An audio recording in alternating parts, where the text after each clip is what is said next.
Have you ever wondered how something so massive can just vanish? Yeah.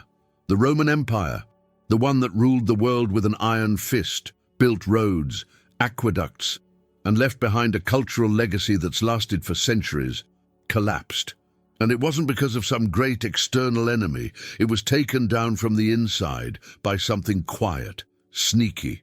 Rome didn't fall with a bang. It fell through slow infiltration.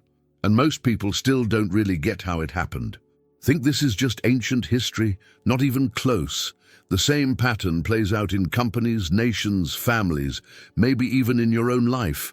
Want to understand how great empires, or big personal dreams, fall apart even when they seem to be at their peak? This video is going to show you what school never taught, what books left out, and what might totally change how you see collapse and rebuilding. Get ready to understand the real reason Rome fell, and how that story reveals patterns that are still happening today. You'll see the same mistakes that brought down empires, and that still crush dreams. Curious? Stick around till the end, because what's coming next might flip your whole perspective. Rome's story doesn't start with ruin. It starts with glory. Picture a civilization that ruled entire continents, enforced laws, shaped cultures. A powerhouse that seemed like it would last forever. But as Ecclesiastes 1:2 puts it, vanity of vanities, all is vanity. Rome started to rot from the inside long before the walls ever came down.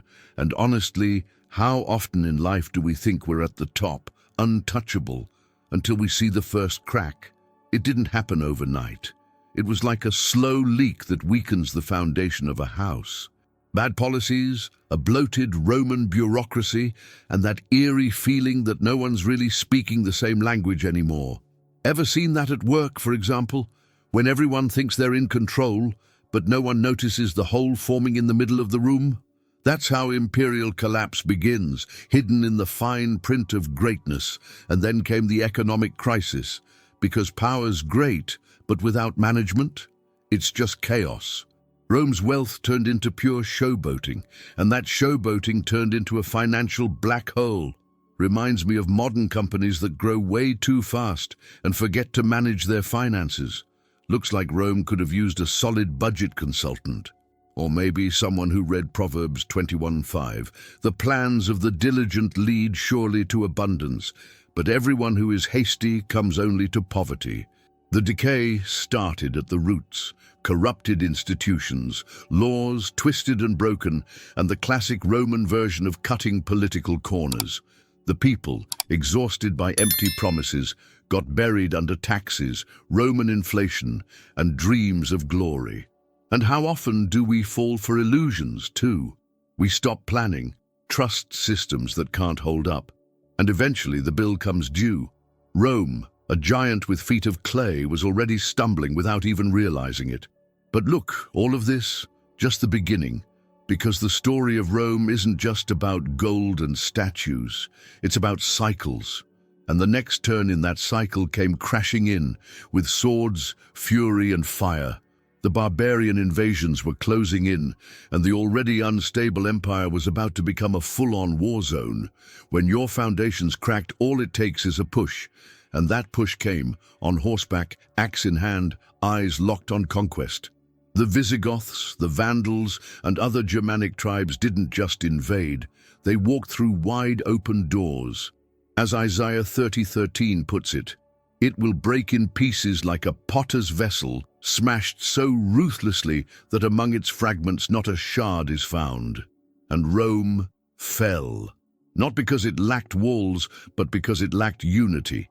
Picture an empire where every general dreamed of being emperor, where military power was no longer a tool of the state, but a bidding war of loyalties. Soldiers sold their strength to the highest bidder, and the people just watched, confused about who was in charge and who was following orders. Sound familiar? In modern times, just swap the spears for job titles, and you'll see how this dance of egos still plays out in plenty of places. The thing is, those invasions weren't just physical, they were psychological. Fear spread like a plague, and fear, it paralyzes. Ever seen a company where the fear of getting fired is so strong that no one dares to create, suggest, or lead? That's what the empire had become. A body with soldiers, but no command. A heart still beating, but with no rhythm. Civil wars became the new normal, and as Proverbs 28:2 says, when a land transgresses, it has many rulers. The so-called barbarians, seen as savages, were actually just opportunists. They were organized, loyal to their own, and had something Rome had long lost: identity. Meanwhile, chaos ran wild through the halls of power. The Senate, powerless. The people, lost. And the Roman army, split down the middle. It was like a team on the field that didn't know which direction to attack. That's when the fall became inevitable. Because when the enemy is outside, what you need most is unity on the inside. But Rome, it had already cracked. And in the next chapters of this saga, we'll see how something already broken becomes completely unsustainable. The empire that was once the shining sun of civilization was now facing its own internal shadows: corruption and bureaucracy. By this point, Rome was already a jammed-up machine, stuck in its own gears. Every problem spawned a new department, every threat a new decree. And what should have brought order turned into a spiral of paperwork, stamps, and decisions that never went anywhere.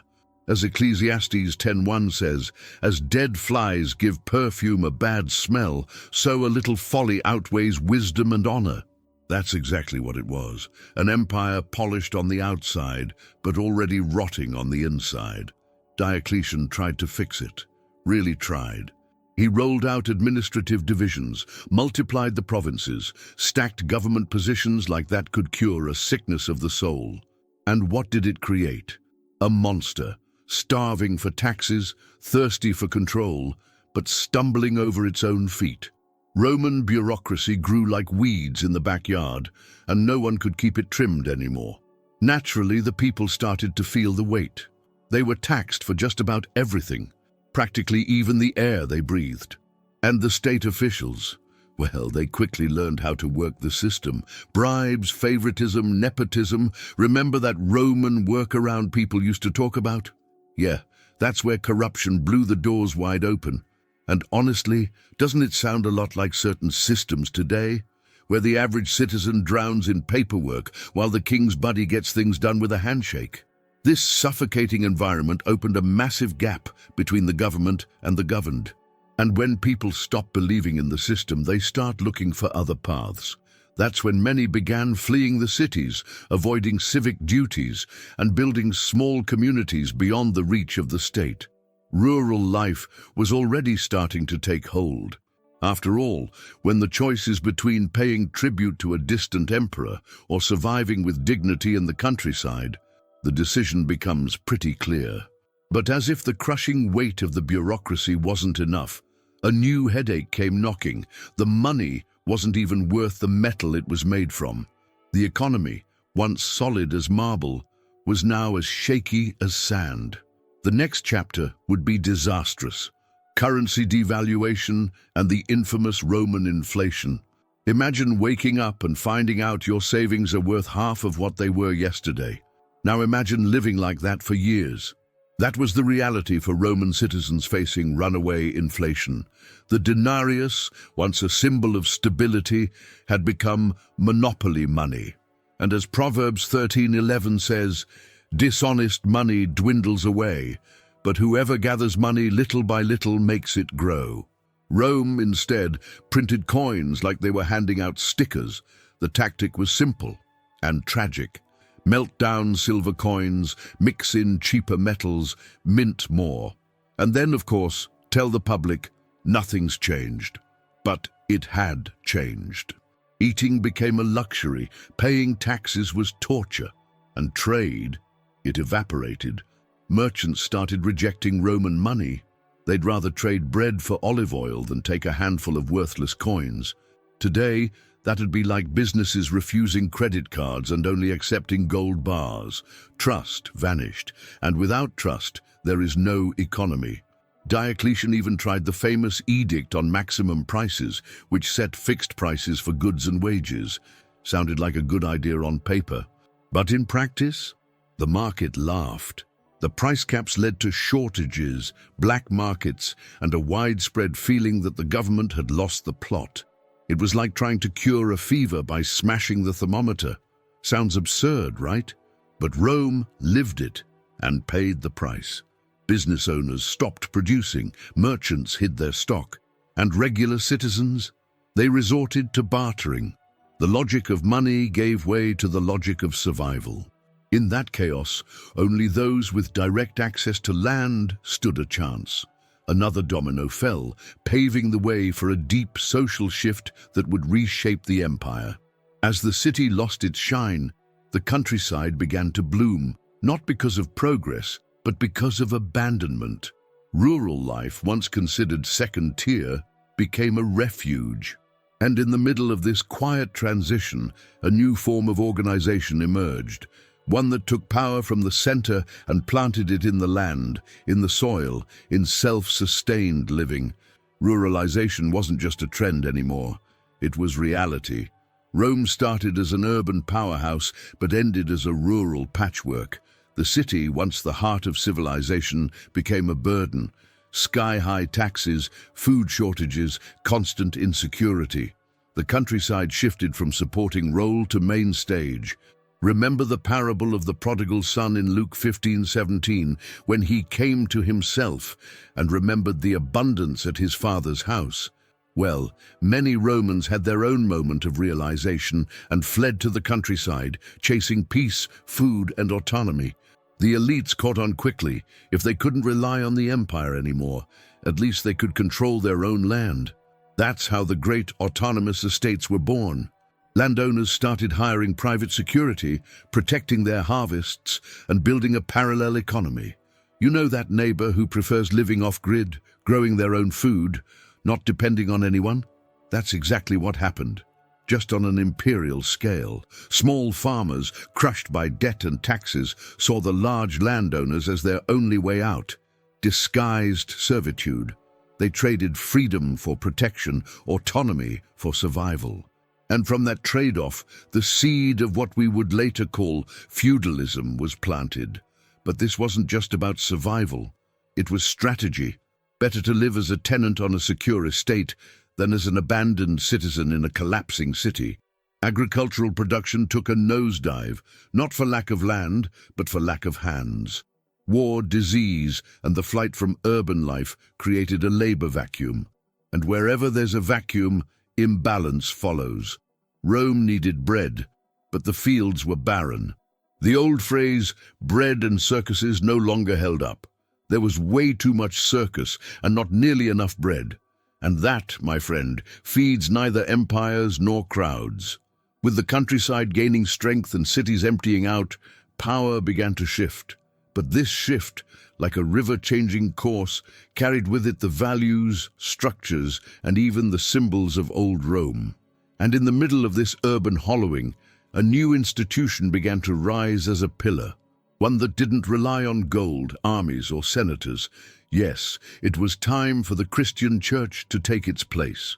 As the Roman Empire staggered, faith rose.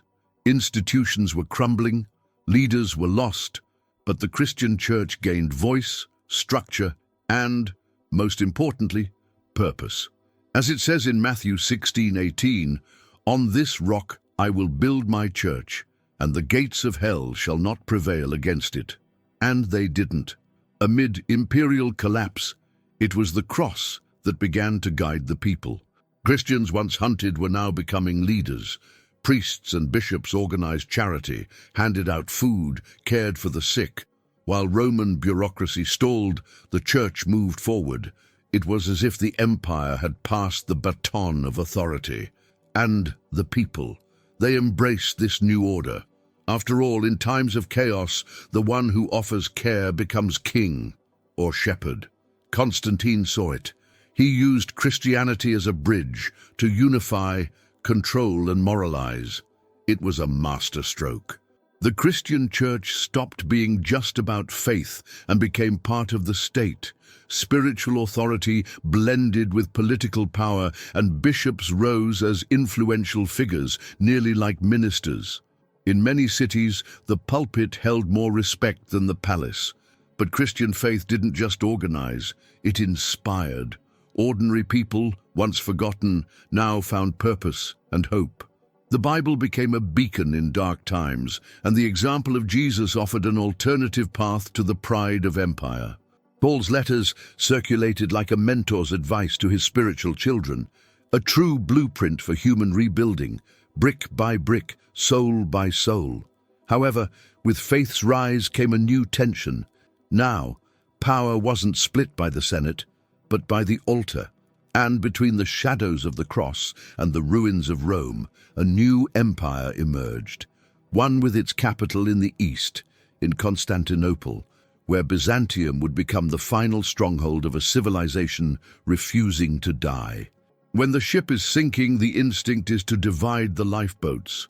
And that's exactly what Rome did. The famous East-West division seemed like a strategic move, but in practice it was like separating siblings in a burning house, one closer to the water, the other to the flames. Mark 3:25 holds the truth. If a house is divided against itself, that house cannot stand. Rome was splitting apart, and that was only the beginning. In the West, the decline was obvious, a fragile economy, constant invasions, unstable leaders. But in the East, there was Constantinople, the jewel of Byzantium, where gold still flowed and the walls protected more than just stone. They guarded hope. It was like comparing a dying old phone to a brand new, battle-ready device. The Byzantine Empire was that new model. With tighter administration, a diversified economy, and a strong currency, the famous gold solidus, the East fortified itself. The Eastern Empire became a bastion of cultural and spiritual resilience. While Rome saw its statues fall, Constantinople built churches. While the West was at the mercy of barbarian generals, the East reorganized, invested in education, art, and diplomacy. But this resurgence wasn't just about money, it was about vision. Byzantine leaders understood the game, adapt to survive, modernize the old without abandoning its roots. Like someone inheriting a bankrupt company and turning it into a thriving new business, Byzantium held on to Rome's legacy, and would carry it far longer than anyone expected. Meanwhile, back in the West, the lights were going out. All that remained was a young, fragile, almost symbolic emperor. His name, Romulus Augustulus. His fate, to seal the tombstone of a 1,000-year empire.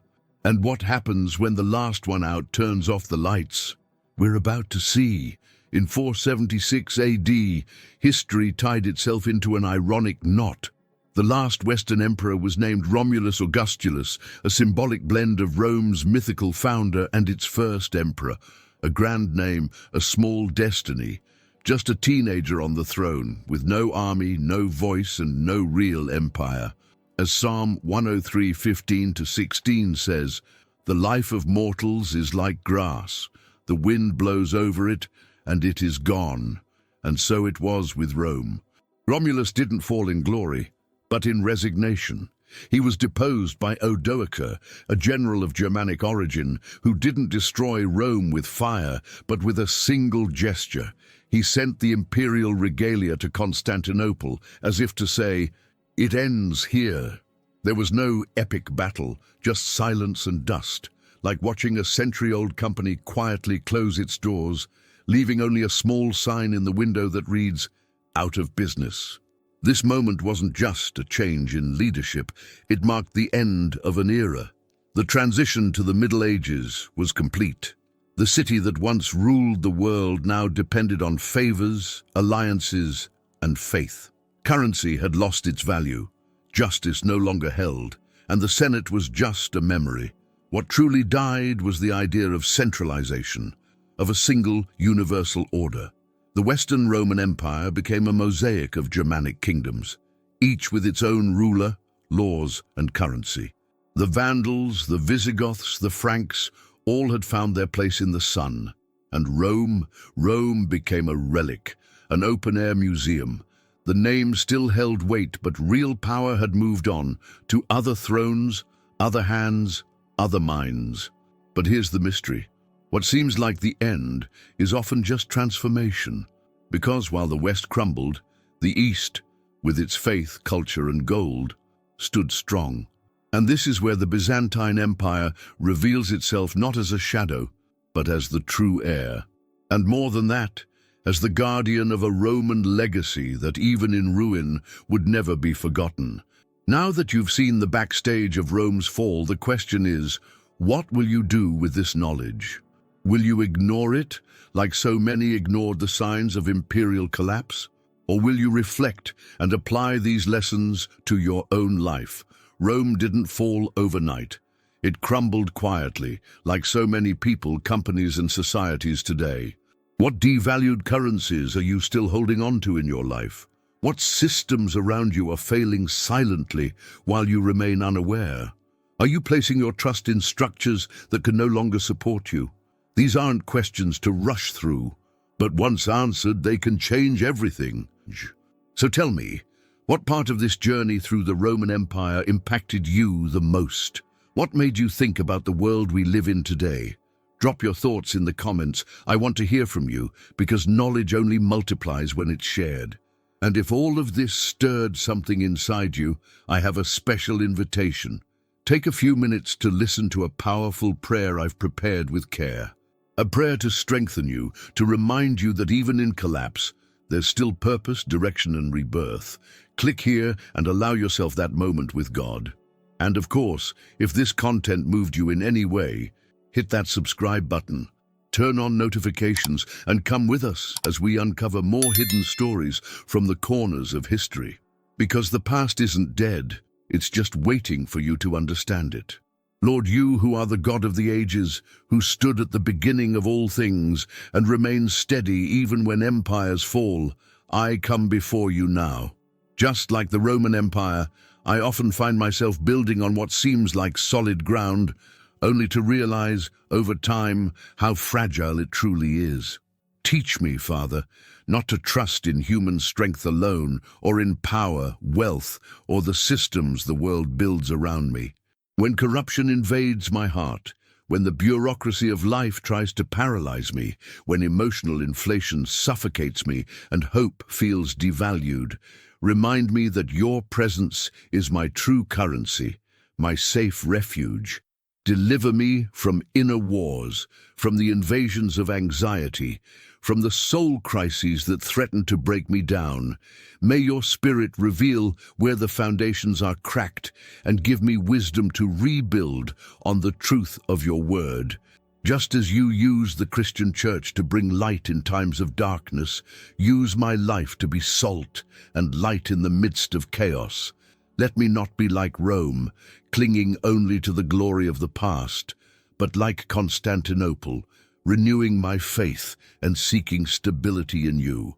Strengthen me, Lord, so that even if everything around me collapses, I may remain standing, with my eyes fixed on you, my invincible God. Amen.